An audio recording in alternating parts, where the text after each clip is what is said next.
എല്ലാവർക്കും ലിജോസ് വേൾഡിൻ്റെ പുതിയൊരു വീഡിയോയിലേക്ക് സ്വാഗതം. വെറും ഒരു ദിവസം കൊണ്ട് പ്രഗ്നൻ്റ് ആകാനായിട്ട് നിങ്ങളെ സഹായിക്കുന്ന ഈസി ആയിട്ടുള്ള ഒരു ഫോർമുലയെ പറ്റിയിട്ടാണ് ഇന്നത്തെ വീഡിയോയിൽ സംസാരിക്കുന്നത് കേട്ടോ. അപ്പോൾ അതെന്തൊക്കെയാണെന്ന് നമുക്ക് നോക്കാം. വീഡിയോ നമുക്ക് സ്റ്റാർട്ട് ചെയ്യാം. ഒരു ദിവസം കൊണ്ട് നമുക്ക് പ്രഗ്നൻസി കിട്ടണമെങ്കിൽ അവിടെ നമ്മളെ സഹായിക്കുന്നത് പ്രോപ്പറായിട്ടുള്ള ഫിസിക്കൽ കോണ്ടാക്റ്റ് തന്നെയാണ്. അത് നമ്മൾ ചെയ്യുന്ന സമയത്തും ചെയ്യുന്നതിന് മുൻപായിട്ടും ചെയ്തതിന് ശേഷവും കുറച്ചധികം കാര്യങ്ങൾ ശ്രദ്ധിച്ചു കഴിഞ്ഞാൽ പ്രഗ്നൻസി അവിടെ നമുക്ക് ഒരു 30 മിനിറ്റിനകത്ത് തന്നെ ഈ ഫെർട്ടിലൈസേഷൻ നടക്കാൻ വേണ്ടിയിട്ട് അത് ഹെൽപ്പ് ചെയ്യും കേട്ടോ.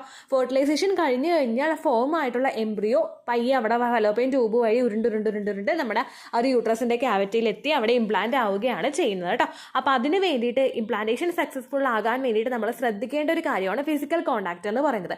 പക്ഷേ നമ്മൾ നാച്ചുറലി ഒരാൾ ചെയ്യുന്ന ഒരു പ്രവൃത്തി ആയതുകൊണ്ട് തന്നെയും പക്ഷേ ഒരുപാട് മിസ്റ്റേക്സ് നമ്മൾ അതിൽ വരുത്തി വെക്കുന്നുണ്ട്. അതുകൊണ്ട് പ്രഗ്നൻസി പലർക്കും തന്നെ നീണ്ടു പോകുന്നുണ്ട്. അപ്പോൾ കുറച്ച് കാര്യങ്ങളൊന്ന് ശ്രദ്ധിച്ചു കഴിഞ്ഞാൽ കുറച്ച് കാര്യങ്ങൾ കോണ്ടാക്ട് ചെയ്യുന്നതിന് മുൻപും ചെയ്യുന്ന സമയത്തും ചെയ്തതിന് ശേഷവും നമ്മൾ ശ്രദ്ധിച്ചു കഴിഞ്ഞാൽ വെറും 30 മിനിറ്റിനകത്ത് തന്നെ ഒരു ദിവസത്തിനുള്ളിൽ തന്നെ ഫെർട്ടിലൈസേഷൻ കിട്ടാൻ വേണ്ടിയിട്ട് അത് സഹായിക്കും കേട്ടോ. അതെന്തൊക്കെയാണ് ചെയ്യേണ്ടതെന്ന് നോക്കാം. വീഡിയോ നമുക്ക് സ്റ്റാർട്ട് ചെയ്യും. ഒപ്പം തന്നെ ഒരുപാട് പേർക്ക് ഒരുപാട് തെറ്റിദ്ധാരണകളുണ്ട് ഫിസിക്കൽ കോണ്ടാക്ട് ചെയ്യുന്നതിനെ പറ്റി. എപ്പോൾ ചെയ്തു തുടങ്ങണം, എന്തെല്ലാം ശ്രദ്ധിക്കണം, ഇങ്ങനെ ഒരുപാട് ഡൗട്ട്സ് എല്ലാവർക്കും ഉണ്ട്. അതെല്ലാം കംപ്ലീറ്റ് ആയിട്ട് ക്ലിയർ ചെയ്യുന്നതാണ് ഈ ഒരു വീഡിയോ. അതുകൊണ്ട് പൂർണ്ണമായിട്ട് കേൾക്കാനായിട്ട് നോക്കാം കേട്ടോ. നമ്മൾ പ്രഗ്നൻസി ആകുന്ന സമയത്ത് ഫിസിക്കൽ കോണ്ടാക്ട് ചെയ്യുക എന്ന് പറയുന്നത് കൃത്യമായിട്ടുള്ള ഓവുലേഷൻ ഡേറ്റ് തന്നെ മാക്സിമം യൂട്ടിലൈസ് ചെയ്തിട്ട് ഫിസിക്കൽ കോണ്ടാക്ട് ചെയ്യുക എന്ന് പറയുന്നത് ഏറ്റവും ഇമ്പോർട്ടൻ്റ് ആയിട്ടുള്ള ഒരു കാര്യമാണ്. ഫിസിക്കൽ കോണ്ടാക്ട് ചെയ്യുന്നത് അതായത് രണ്ടുപേര് പരസ്പരം ഇൻറ്റിമേറ്റ് ആകുന്ന സമയത്ത് നമ്മൾ കുറച്ച് കാര്യങ്ങൾ അവിടെ ആ ഒരു പ്രോസസ്സ് നടക്കുന്നതിന് മുൻപും നടക്കുന്ന സമയത്തും നടന്നു കഴിഞ്ഞ ശേഷവും നമ്മൾ ശ്രദ്ധിച്ചു കഴിഞ്ഞ് കഴിഞ്ഞാൽ എളുപ്പത്തിൽ പ്രഗ്നൻ്റ് ആകാനായിട്ടുള്ള സാധ്യത അതുവഴി ഇമ്പ്രൂവ് ചെയ്യാനായിട്ട് സാധിക്കും. അപ്പോൾ ആ ഒരു സമയത്തിന് മുൻപായിട്ട് എന്തെല്ലാം കാര്യങ്ങൾ ശ്രദ്ധിക്കണമെന്ന് നമുക്ക് നോക്കാം.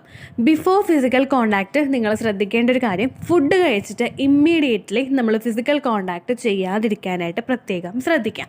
നമ്മൾ ഫുഡ് കഴിക്കുന്ന ആ ഒരു സിറ്റുവേഷനിൽ നമ്മുടെ ശരീരത്തിലെ ബോഡി പാർട്സ് എല്ലാം കോൺസെൻട്രേറ്റ് ചെയ്യുന്നത് നമ്മുടെ ആ ഫുഡിനെ ഒന്ന് ഡൈജഷൻ കൃത്യമായിട്ട് നടക്കുന്നതിനും ആ ഡൈജഷൻ ചെയ്ത് കഴിഞ്ഞിട്ട് ആ ന്യൂട്രിയൻസ് എല്ലാം ശരീരത്തിൽ വേണ്ടുന്ന ഓരോ അവയവങ്ങളിലോട്ട് എത്തിച്ചു കൊടുക്കാനും വേണ്ടിയിട്ടുള്ള പ്രോസസ്സായിരിക്കും നമ്മുടെ ശരീരത്തിൽ നടക്കുന്നത്.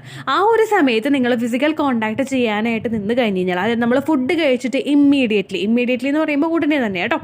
അപ്പോൾ ഫുഡ് കഴിച്ചിട്ട് ഉടനെ തന്നെ നമ്മൾ ഫിസിക്കൽ കോണ്ടാക്ട് ചെയ്ത് കഴിഞ്ഞ് കഴിഞ്ഞാൽ അവിടെ നമുക്ക് നടക്കുന്ന പ്രോസസ്സൊക്കെ ഭയങ്കര സ്ലോ ആയിരിക്കും. നമുക്കുണ്ടാകുന്ന സർവിക്കൽ മ്യൂക്കസ് ചിലപ്പോൾ നന്നായിട്ട് വരണമെന്നില്ല. നമ്മൾ ഓട്ടോമാറ്റിക്കലി ഒരു ഫുഡ് കഴിച്ച് കഴിയുമ്പോൾ നമ്മളൊക്കെ ഒന്ന് ടയേർഡായി പോകും. ജസ്റ്റ് ആ ഒരു കഴിക്കുന്ന ആ ഒരു സമയത്തിന് നമുക്ക് ആ ഒരു പ്രോസസ്സും ചെയ്യാനായിട്ടുള്ള ഒരു ഇൻട്രസ്റ്റ് നമുക്ക് ഉണ്ടാവില്ല. അപ്പോൾ നമുക്ക് സെർവിക്കൽ മ്യൂക്കസ് ഉണ്ടാകുന്നതിൻ്റെ അളവ് കുറവായിരിക്കും. അതുപോലെ പുരുഷന് ഇജാക്കുലേഷൻ സംഭവിക്കുന്നത് പെട്ടെന്ന് തന്നെ ഉണ്ടായിക്കൊള്ളണം, പെട്ടെന്നല്ല ഒരു നോർമൽ ടൈമിൽ ഉണ്ടായിക്കൊള്ളണമെന്നില്ല. നമ്മൾ ടയേർഡായി പോകുന്നൊരു സിറ്റുവേഷനും അതുമൂലം ഉണ്ടാകും. അപ്പോൾ നിങ്ങൾ ഫിസിക്കൽ കോണ്ടാക്ട് ചെയ്യുമ്പോൾ മസ്റ്റായിട്ട് ശ്രദ്ധിക്കുക. ഫുഡ് കഴിച്ചിട്ട് ഇമ്മീഡിയറ്റ്ലി ഫിസിക്കൽ കോണ്ടാക്ട് ചെയ്യാതിരിക്കാനായിട്ട് പ്രത്യേകം ശ്രദ്ധിക്കുക കേട്ടോ. അതിനുശേഷം നമ്മൾ ശ്രദ്ധിക്കേണ്ട ഇമ്പോർട്ടൻ്റ് ആയിട്ടുള്ള ഒരു കാര്യമാണ് ഫിസിക്കൽ കോണ്ടാക്ട് ചെയ്യുന്നതിന് മുൻപ് രണ്ടുപേരുടെയും സ്വകാര്യ അവയവങ്ങൾ ക്ലീൻ ചെയ്യണം. ഫിസിക്കൽ കോണ്ടാക്ട് ചെയ്യാൻ തുടങ്ങുന്നതിന് മുൻപായിട്ട് നമ്മൾ ഇൻറ്റിമേറ്റ് ഹൈജീൻ കൃത്യമായിട്ട് മെയിൻറ്റെയിൻ ചെയ്തിട്ടില്ല എങ്കിൽ നമുക്ക് ഇൻഫെക്ഷൻസ് ഉണ്ടാകാനായിട്ടുള്ള സാധ്യത വളരെയധികം കൂടുതലാണ്.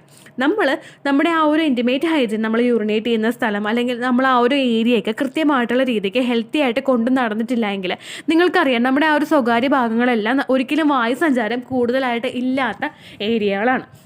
അപ്പോൾ ആ ഭാഗത്ത് നമുക്ക് ആ ഒരു വായു സഞ്ചാരമൊക്കെ ഇല്ലാതിരിക്കുന്ന സമയത്ത് നമുക്ക് ഒരു ബാഡ് സ്മെല്ല് അവിടെ ക്രിയേറ്റ് ചെയ്യാനായിട്ടുള്ള സാധ്യത വളരെയധികം കൂടുതലാണ്, സ്ത്രീകൾക്കായാലും പുരുഷന്മാർക്കായാലും. ആ ഒരു സമയത്ത് നമുക്ക് ആ ഒരു ഫിസിക്കൽ കോണ്ടാക്റ്റിൻ്റെ ആ ഒരു പ്രോസസ്സ് കൃത്യമായിട്ട് നടക്കണമെങ്കിൽ നമ്മുടെ ആ ഒരു ഭാഗമെല്ലാം കൃത്യമായിട്ട് ക്ലീൻ ആക്കി തന്നെ നമ്മൾ മെയിൻറ്റെയിൻ ചെയ്യണം. ക്ലീൻ ആകാത്ത ഒരു ഏരിയ കൃത്യമായിട്ടൊരു ക്ലീൻ ആ ഒരു പ്രോസസ്സ് അവിടെ നടക്കുന്നില്ല എങ്കിൽ ആ ശരീരത്തിൽ നിന്നും പാർട്ട്ണറുടെ ശരീരത്തിലോട്ടും വജൈനൽ ഇൻഫെക്ഷൻസ് ഉണ്ടാകാനും അതുപോലെ തന്നെ പുരുഷന്മാർക്കും ഇൻഫെക്ഷൻസ് ഉണ്ടാകാനായിട്ടുള്ള സാധ്യതകളും വളരെയധികം കൂടുതലാണ്. ഈ ഇൻഫെക്ഷൻസ് നമുക്ക് ഒരു തവണ പിടിപെട്ട് കഴിഞ്ഞ് കഴിഞ്ഞാൽ പിന്നീട് അത് മാറ്റിയെടുക്കാനായിട്ട് നമുക്ക് ഒരുപാട് ബുദ്ധിമുട്ടുകൾ ആ ഒരു സമയത്തുണ്ടാകും. നമ്മൾ ക്രീം ഉപയോഗിച്ചാലും മെഡിസിനൊക്കെ കഴിച്ചു കഴിഞ്ഞാലും വൺസ് നമുക്ക് ആ ഒരു ഇൻഫെക്ഷൻ വന്നിട്ടുണ്ടെങ്കിൽ പിന്നെയും നമുക്ക് ആ ഒരു ഇൻഫെക്ഷൻ വരാനായിട്ടുള്ള സാധ്യതകൾ വളരെയധികം കൂടുതലാണ്.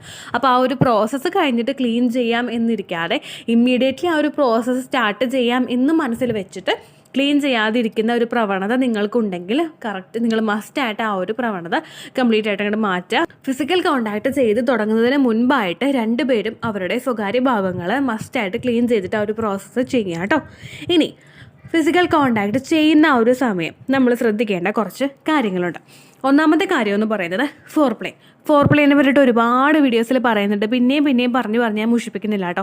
എന്നിരുന്നാൽ കൂടി തന്നെയും നമ്മുടെ ആ ഒരു പ്രോസസ്സ് കൃത്യമായിട്ട് നടക്കണമെങ്കിൽ നമ്മുടെ ശരീരത്തിലെ ഓരോ അവയവങ്ങൾക്കും ആ ഒരു ഉണർവ് കിട്ടണമെങ്കിൽ ആ ഒരു ഫോർ പ്ലേ അവിടെ അത്യാവശ്യമാണ്. രണ്ടുപേർക്കും സപ്പോർട്ടായിട്ടിരിക്കുന്ന ഒരു സമയത്ത് രണ്ടുപേരും പരസ്പരം റിലാക്സ്ഡ് ആകുന്ന ഒരു പ്രോസസ്സ് നടക്കുന്ന ഒരു സമയത്ത് ആ പ്രോസസ്സ് നിങ്ങൾക്ക് രണ്ടുപേർക്കും എൻജോയ് ചെയ്ത് ചെയ്യാനായിട്ട് സാധിക്കും. ഇങ്ങനെ ആ ഒരു എൻജോയ് ചെയ്ത് നിങ്ങൾ ചെയ്യുന്നതിൻ്റെ ഭാഗമായിട്ട് നമ്മുടെ ശരീരത്തിലെ ഓരോ അവയവങ്ങളും ഒന്ന് ഉണർന്നിരിക്കും. നമ്മുടെ ശരീരത്തിലെ അസ്ഥികളൊക്കെ ഒന്ന് നമുക്ക് ആ ഒരു പ്രോസസ്സ് നടക്കുന്നതിന് വേണ്ടിയിട്ട് ആ ഒരു മെയിൽ ഓർഗൺ അകത്തേക്ക് കടന്നു പോകുന്നതിന് വേണ്ടിയിട്ടുള്ള ആ ഒരു സറൗണ്ടിങ്സ് ഒക്കെ കൃത്യമായിട്ടൊന്ന് ചെയ്ത് കൊടുക്കും. നമ്മളിൽ നിന്ന് സെർവിക്കൽ മ്യൂക്കസ് പുറപ്പെടുവിപ്പിച്ച് തുടങ്ങും. ഈ സെർവിക്കൽ മ്യൂക്കസ് വേണം സ്പേമിനെ അവിടെ പ്രൊട്ടക്റ്റ് ചെയ്തിട്ട് ആ ഒരു എഗ്ഗ് വരുന്നത് പോലെ കീപ്പ് ചെയ്യാനും വേണ്ടിയിട്ട് ഈ സെർവിക്കൽ മ്യൂക്കസ് ആണ് സഹായിക്കുന്നത്.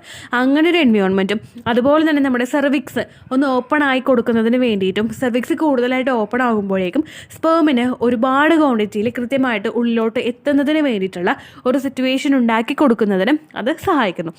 അപ്പോൾ ഫോർ പ്ലേ ചെയ്യാനായിട്ട് തുടങ്ങുക. കോൺടാക്ട് ചെയ്യുന്നതിന് മുൻപ് തന്നെ ഫോർ പ്ലേ ചെയ്ത് തുടങ്ങുന്ന ദമ്പതികൾക്ക് കൂടുതലൊന്ന് ആക്റ്റീവായിട്ട് ആ ഒരു സെക്ഷൻ നമുക്ക് അറ്റൻഡ് ചെയ്യാനായിട്ട് സാധിക്കും. നമുക്ക് ആ ഒരു ഹാപ്പിനെസ് അവിടെ ആ ഒരു സമയത്ത് ഫീൽ ചെയ്യാനായിട്ടും സാധിക്കും കേട്ടോ. അടുത്തായിട്ട് നിങ്ങൾ ശ്രദ്ധിക്കേണ്ട കാര്യം, സ്ട്രെസ്സ് കംപ്ലീറ്റ് ആയിട്ട് അങ്ങോട്ട് അവോയ്ഡ് ചെയ്യുക. എനിക്കൊരു മെയിൽ വന്നിട്ടുണ്ടായിരുന്നു. ആ മെയിലിൽ ആ കുട്ടി പറഞ്ഞത് ഇങ്ങനെയാണ്: ചേച്ചി, ഡോക്ടർ ഞങ്ങൾക്കൊരു ഡേറ്റ് എടുത്ത് തരും. ഡോക്ടർ ഞങ്ങളോട് പറഞ്ഞിട്ടുണ്ടായിരുന്നു, നിങ്ങൾ മോർണിംഗ് ടൈമിൽ കോൺടാക്ട് ചെയ്ത് കഴിഞ്ഞാൽ സ്പേം കുറേയും കൂടി നല്ലതുപോലെ ആക്റ്റീവ് ആയിരിക്കുന്നൊരു സമയമായിരിക്കും മോർണിംഗ് ടൈമെന്ന്.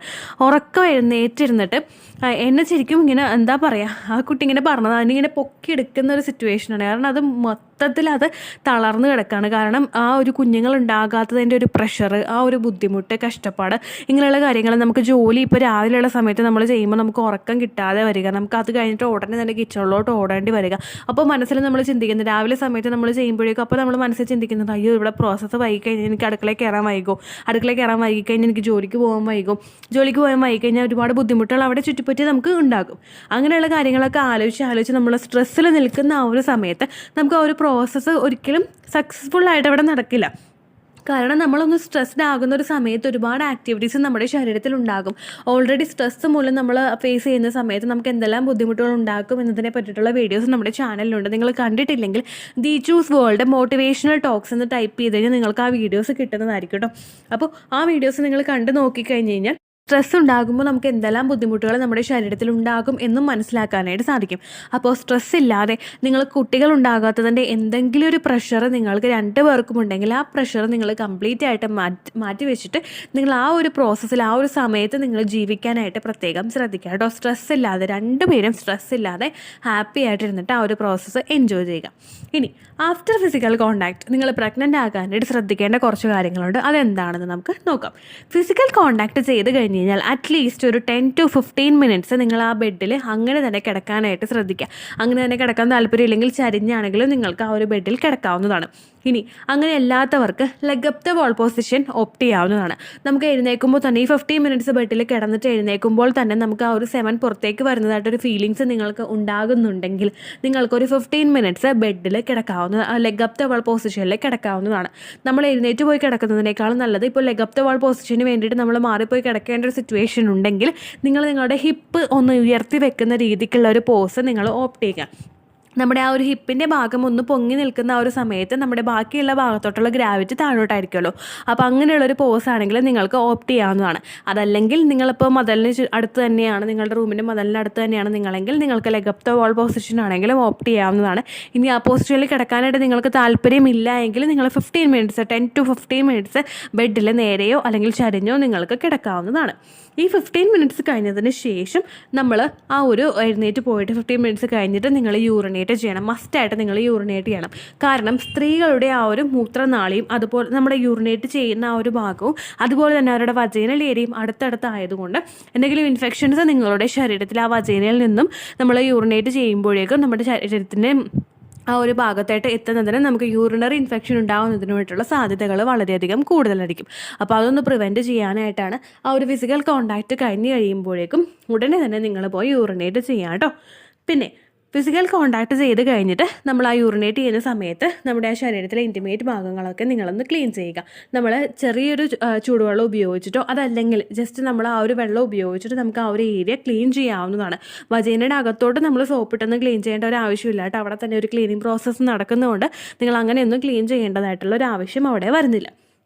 ഇനി അത് കഴിഞ്ഞതിന് ശേഷം നിങ്ങൾ ഫിസിക്കൽ കോൺടാക്ട് ചെയ്ത് കഴിഞ്ഞു. ഇനിയുള്ള സമയത്ത് അയ്യോ റിസൾട്ട് പോസിറ്റീവ് ആകുമോ നെഗറ്റീവ് ആകുമോ അല്ലെങ്കിൽ മറ്റുള്ള ഏതെങ്കിലുമൊക്കെ കാര്യമോ നിങ്ങൾ ആലോചിച്ചിട്ട് ടെൻഷൻ ആകാതിരിക്കുക. എന്തായിരിക്കും റിസൾട്ട് എന്ന് ആലോചിച്ച് ഇപ്പോഴേ തന്നെ ടെൻഷൻ ആകുമ്പോഴേക്കും ഈ ടെൻഷൻ നമ്മളുടെ ശരീരത്തിൽ സ്പേമിന് നിൽക്കാനായിട്ടുള്ള ഒരു സിറ്റുവേഷൻ അവിടെ ഉണ്ടാക്കി കൊടുക്കുന്നില്ല. ഇതുമൂലം ആ ഒരു സ്പേമിന് അവിടെ നിലനിൽപ്പ് നഷ്ടമാകുകയും എഗ്ഗ് വരുന്നതിന് മുൻപ് തന്നെ സ്പേം നശിച്ചു പോകാനായിട്ടുള്ളൊരു സിറ്റുവേഷൻ അവിടെ ഉണ്ടാവുകയും ചെയ്യുന്നു. അത് പ്രിവെൻറ്റ് ചെയ്യാനായിട്ട് ഫിസിക്കൽ കോൺടാക്ട് ചെയ്ത് കഴിഞ്ഞിട്ടുള്ള സിറ്റുവേഷനിലും നിങ്ങൾ ഹാപ്പി ആയിട്ടിരിക്കാനായിട്ട് ശ്രദ്ധിക്കുക. പരസ്പരം ഉണ്ടാകുന്ന എന്തെങ്കിലും ആർഗ്യുമെൻറ്റ്സോ അല്ലെങ്കിൽ ടോക്സോ എന്തിനെങ്കിലും നിങ്ങൾക്ക് എഗെയിൻസ്റ്റ് ആയിട്ടുള്ള വിഷയത്തെ പറ്റിയിട്ടുള്ളൊരു ടോക്സോ ആർഗ്യുമെൻറ്റ്സോ അവിടെ ഉണ്ടാകുന്നുണ്ടെങ്കിൽ അതിൽ നിന്ന് കഴിവതും ഒഴിഞ്ഞു മാറാനായിട്ട് ശ്രദ്ധിക്കുക. ഹാപ്പി ആയിട്ടിരിക്കാനായിട്ടും നിങ്ങൾ പ്രത്യേകം ശ്രദ്ധിക്കുക കേട്ടോ. അപ്പോൾ ഇത്തരം കാര്യങ്ങളും നിങ്ങൾ ശ്രദ്ധിച്ചു കഴിഞ്ഞാൽ ഫിസിക്കൽ കോൺടാക്ട് ചെയ്ത് തുടങ്ങുന്നതിന് മുൻപ് തുടങ്ങുന്ന ആ ഒരു സിറ്റുവേഷനിലും അതുപോലെ തുടങ്ങിക്കഴിഞ്ഞിട്ടും നിങ്ങൾ ഇത്തരം കാര്യങ്ങൾ ശ്രദ്ധിച്ചു കഴിഞ്ഞ് കഴിഞ്ഞാൽ എളുപ്പത്തിൽ പ്രഗ്നൻ്റ് ആകാനായിട്ടുള്ള സിറ്റുവേഷൻ നിങ്ങൾക്ക് ഉണ്ടാക്കിയെടുക്കാനായിട്ട് സാധിക്കും. അപ്പോൾ ഇത്രയേ ഉള്ളൂ വീഡിയോ. യൂസ്ഫുൾ ആയി കാണുമെന്ന് വിശ്വസിക്കുന്നു. യൂസ്ഫുൾ ആവുന്നുണ്ടെങ്കിൽ ലൈക്ക് ചെയ്യുക, ഫ്രണ്ട്സിനൊക്കെ ഷെയർ ചെയ്ത് കൊടുക്കുക കേട്ടോ. എന്തെങ്കിലും സംശയം ഉണ്ടെങ്കിൽ നിങ്ങൾ കമൻസിൽ ചോദിക്കുക. പണ്ടത്തെ വീഡിയോയ്ക്ക് കമൻസ് ഇടുന്നവർക്ക് റിപ്ലൈ ലഭിക്കുന്നില്ലെങ്കിൽ ലേറ്റസ്റ്റ് ആയിട്ട് ഞാൻ ഏത് വീഡിയോ ആണോ അപ്ലോഡ് ചെയ്യുന്നത് അതിന് താഴെ കമൻറ്റ് ഒന്ന് കോപ്പി പേസ്റ്റ് ചെയ്യാനായിട്ട് ശ്രദ്ധിക്കുക കേട്ടോ. അതുപോലെ ഓവുലേഷൻ ഡേറ്റ് കാൽക്കുലേറ്റ് ചെയ്ത് തരാനായിട്ട് റിക്വസ്റ്റ് ചെയ്യുന്ന ആളുകൾ എത്രയാണോ സൈക്കിൾ ലെങ്ത് അത് മെൻഷൻ ചെയ്യാനായിട്ട് ശ്രദ്ധിക്കുക. സൈക്കിൾ ലെങ്ത് എന്നതുകൊണ്ട് ഉദ്ദേശിച്ചത് ഓരോ മാസവും എത്ര ദിവസം കൂടുമ്പോഴാണോ ബ്ലീഡിങ് വരുന്നത് അതാണ് സൈക്കിൾ ലെങ്ത്. കഴിഞ്ഞ മാസം ഒരു 8-ാം തീയതിയാണ് ബ്ലീഡിങ് ആയതെങ്കിൽ ഈ മാസം 6-ാം തീയതിയാണ് ബ്ലീഡിങ് ആയതെങ്കിൽ കഴിഞ്ഞ മാസം 8-ാം തീയതി മുതൽ ഈ മാസം 6-ാം തീയതി വരെ എത്ര ദിവസമുണ്ടോ അത് കാലണ്ടറിൽ എണ്ണി തിട്ടപ്പെടുന്നതാണ് നിങ്ങളുടെ സൈക്കിൾ ലെങ്ത്. സൈക്കിൾ ലെങ്ത് നമ്മൾ കൃത്യമായിട്ട് കാൽക്കുലേറ്റ് ചെയ്യുകയാണെങ്കിൽ ഓവുലേഷൻ ഡേറ്റ് എളുപ്പത്തിൽ കണ്ടുപിടിക്കാൻ വേണ്ടിയിട്ട് ഒരുപാട് ആപ്ലിക്കേഷൻസും ഒരുപാട് ഓൺലൈൻ ആയിട്ടുള്ള വെബ്സൈറ്റുകളും ഇനി നമുക്ക് അവൈലബിൾ ആണ്. പ്ലേ സ്റ്റോറിൽ പോയിട്ട് ഓൺലൈൻ ഓവുലേഷൻ ട്രാക്കർ എന്ന് ടൈപ്പ് ചെയ്ത് കഴിഞ്ഞാൽ നിങ്ങൾക്ക് അതുമായിട്ട് ബന്ധപ്പെട്ടിട്ടുള്ള ആപ്ലിക്കേഷൻസ് കിട്ടും. അത് പറ്റുന്നില്ല എങ്കിൽ ഗൂഗിളിൽ പോയിട്ട് ഓൺലൈൻ ഓവുലേഷൻ കാൽക്കുലേറ്റർ എന്ന് ടൈപ്പ് ചെയ്ത് കഴിഞ്ഞാൽ അതുമായിട്ട് ബന്ധപ്പെട്ടിട്ടുള്ള വെബ്സൈറ്റുകൾ നിങ്ങൾക്ക് കിട്ടും. അതിൽ നിങ്ങളുടെ ലാസ്റ്റ് മന്തിലെ മെൻസ്ട്രേഷൻ്റെ ഡേറ്റും ഒപ്പം ഞാൻ ഈ പറഞ്ഞ രീതിക്ക് നിങ്ങൾ കാൽക്കുലേറ്റ് ചെയ്യുന്ന സൈക്കിൾ ലെങ്ത്തും എൻ്റർ ചെയ്ത് കൊടുക്കുകയാണെങ്കിൽ നിങ്ങൾക്ക് കൃത്യമായിട്ട് ഓവുലേഷൻ ഡേറ്റ് കണ്ടുപിടിക്കാനായിട്ട് സാധിക്കും. ഫെർട്ടൈൽ ടൈം പീരീഡും നിങ്ങൾക്ക് കിട്ടും. അതായത് എത്ര ദിവസം മുതൽ കോൺടാക്ട് ചെയ്ത് തുടങ്ങിക്കഴിഞ്ഞാൽ നിങ്ങൾ പ്രഗ്നൻ്റ് ആകും എന്നുള്ളൊരു ഡേറ്റും നിങ്ങൾക്ക് പ്രോപ്പറായിട്ട് കിട്ടും കേട്ടോ. ഇത് കാൽക്കുലേറ്റ് ചെയ്യുന്ന സമയത്ത് സൈക്കിൾ ലെങ്ത് കാൽക്കുലേറ്റ് ചെയ്യുന്ന സമയത്ത് നിങ്ങളുടെ ആ ഒരു കലണ്ടറിൽ നോക്കി തന്നെ നിങ്ങൾ കാൽക്കുലേറ്റ് ചെയ്യുക. പല മാസങ്ങളിലും 30-31 ദിവസമുണ്ട്, അതുകൊണ്ടാണ് അങ്ങനെ പറഞ്ഞത്. ഒപ്പം നിങ്ങൾക്ക് ബ്ലീഡിങ് തുടങ്ങിയ ദിവസത്തിന് വേണം നിങ്ങൾ ഡേ 1 ആയിട്ട് എടുക്കാൻ വേണ്ടിയിട്ട്. സ്പോട്ടിങ് തുടങ്ങിയ ദിവസത്തിനെ അതായത് ചെറുതായിട്ട് ഡിസ്ചാർജ് പോയി തുടങ്ങിയ ദിവസത്തിനെ നിങ്ങൾ കൺസിഡർ ചെയ്യേണ്ട ആവശ്യം ഇല്ല കേട്ടോ. അപ്പോൾ ഇത്രയേ ഉള്ളൂ വീഡിയോ. അടുത്തൊരു വീഡിയോ ആയിട്ട് നമുക്ക് വീണ്ടും കാണാം. ബൈ.